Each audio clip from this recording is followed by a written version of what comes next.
Perkenalkan, nama saya Nida Thoyibah, NIM 114160025. Saya Yoko Purwanti dari kelompok 6 dengan NIM 114171010. Perkenalkan, nama saya Isanda Misria Tufaila, NIM 114181030. Saya Farasona Fimi Rahman dengan NIM 114181034 dari kelompok 6. Perpindahan panas atau perpindahan kalor terdiri dari 3 jenis. Ada konduksi, konveksi, dan juga radiasi. Ada beberapa jenis benda di sekitar kita yang bisa menghantarkan panas dan juga yang tidak bisa menghantarkan panas. Bila suatu benda bisa menghantarkan panas, maka benda tersebut akan disebut dengan konduktor. Sedangkan sebaliknya, bila benda itu tidak bisa menghantarkan panas, maka benda itu akan disebut isolator. Perpindahan panas secara konveksi bisa kita artikan sebagai perpindahan panas yang diikuti oleh perpindahan dari zat perantaranya. Biasanya terjadi pada benda cair atau benda gas. Kedua jenis zat ini sangat penting dalam perpindahan panas jenis konveksi ini, karena hanya dua jenis zat inilah yang bisa melakukan perpindahan panas melalui cara konveksi. Bisa melalui konveksi secara alamiah ataupun secara paksa. Konveksi yang alamiah berarti bahwa perpindahan panas terjadi secara alami, tanpa ada faktor dari luar yang mempengaruhinya. Dan untuk konveksi alamiah, satu hal yang bisa mempengaruhinya adalah massa jenis dari benda tersebut. Sedangkan, konveksi yang dilakukan secara paksa akan ada faktor dari luar yang bisa mempengaruhinya. Dalam hal ini adalah tekanan. Aliran panas akan dipaksa menuju ke tempat yang diinginkan, tetapi konsep dasar dari perpindahan kalor secara konveksi yang digunakan tetap sama.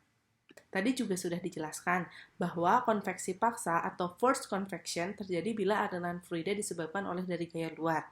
Nah, itu tuh seperti blower, pompa, atau kipas angin. Sedangkan konveksi alamiah atau natural convection terjadi bila aliran fluida disebabkan oleh efek gaya apung, Bouncy-Ford effect-nya, pada fluida temperatur berbanding terbalik dengan massa jenis atau density-nya, di mana semakin tinggi temperatur suatu fluida, maka massa jenisnya akan semakin rendah, begitu pula sebaliknya.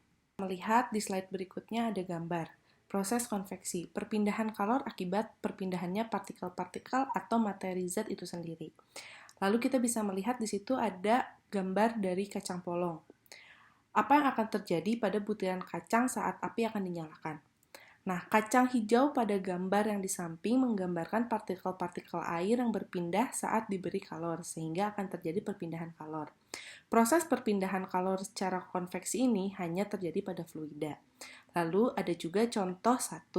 Salah satu contoh dari proses perpindahan panas secara konveksi adalah ketika es yang berada di suhu ruangan akan melebur menjadi cairan, di mana panas dari ruangan yang berada di dalam udara berpindah menuju ke es.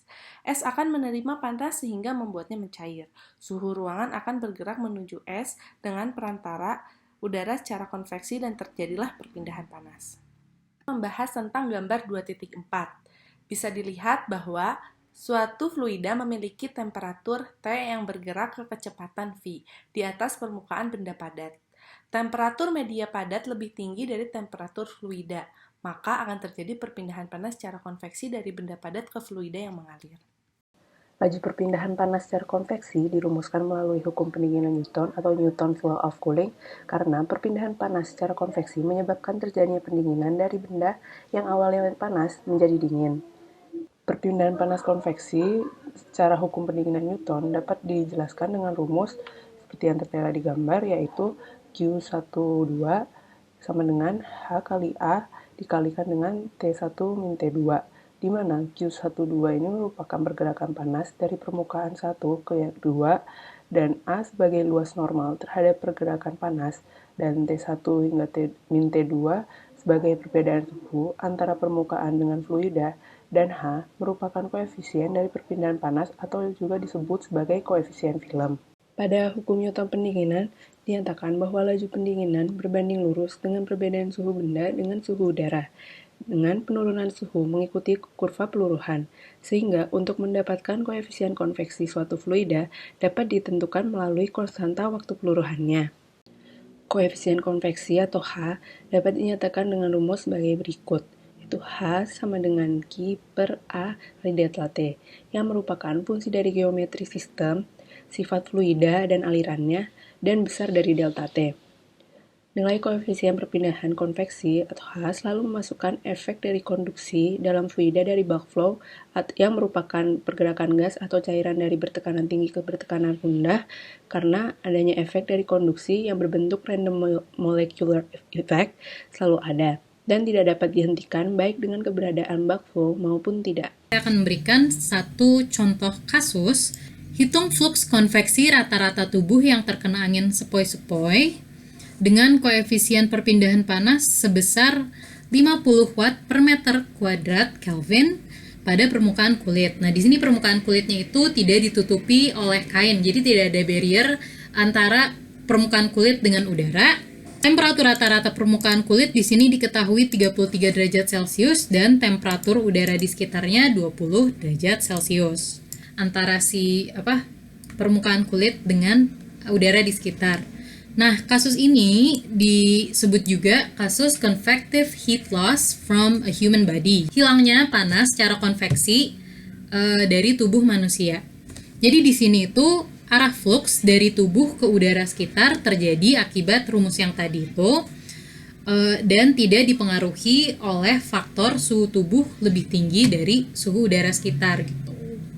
Nah, di sini hasilnya itu kan 650 watt per meter kuadrat. Nah, ini itu hasilnya akan lebih kecil jikalau tubuhnya itu misalkan tercover kain gitu atau ada lapisan yang melapisi tubuh dari udaranya gitu. Jadi sih intinya karena udara di luarnya lebih dingin, berarti kan selisih panas tubuh dan udara lingkungan, udara sekitar itu kan jadi lebih besar ya. Akibatnya flux perpindahan panasnya itu makin besar. Jadi panas yang keluar dari tubuh kita makin besar dan tubuh kita jadi merasakan lebih dingin gitu. Pada perpindahan panas melalui konveksi ini ada yang namanya boundary layer atau lapisan batas. Di skema ini tuh merupakan skema aliran pada plat datar atau bidang dua dimensi. Saat fluida dengan kecepatan awal seragam mengalir di atas permukaan datar, kecepatannya akan turun menjadi 0. Penurunan dari kecepatan awal menjadi 0 ini terjadi di lapisan tipis fluida yang disebut boundary layer atau lapisan batas. Kecepatan fluida mencapai kecepatan aliran bebas U tahingga seiring aliran bergerak menjauh dari awal plat, di mana awalnya dia dialirkan gitu. Oleh karena itu, fluida mempunyai dua region terpisah. Jadi, dibagi menjadi lapisan batas dan luar lapisan batas. Lapisan batas itu di mana gradien kecepatan maupun temperaturnya itu besar, dan luar lapisan itu di mana gradien kecepatan maupun temperaturnya itu rendah. Baik, berikutnya ada yang namanya regime aliran atau flow regime. Jadi, walaupun pergerakan fluida pada awalnya itu teratur, aliran fluida akan berubah menjadi lebih tidak teratur seiring perpindahannya pada suatu permukaan. Di sini pada skema yang ada di layar bisa dilihat, jadi pada awalnya itu aliran itu cenderung teratur, itu dinamakan laminar flow. Lalu terjadi transisi,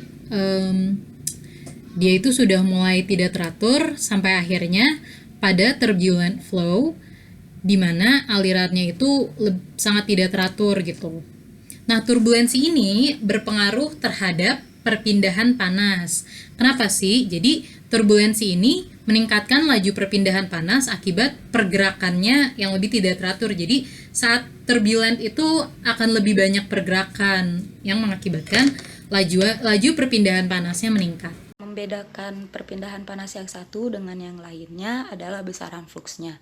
Yang pertama adalah konduksi, yaitu berada pada suhu 37 hingga 33 derajat Celcius dengan besar fluks 746,7.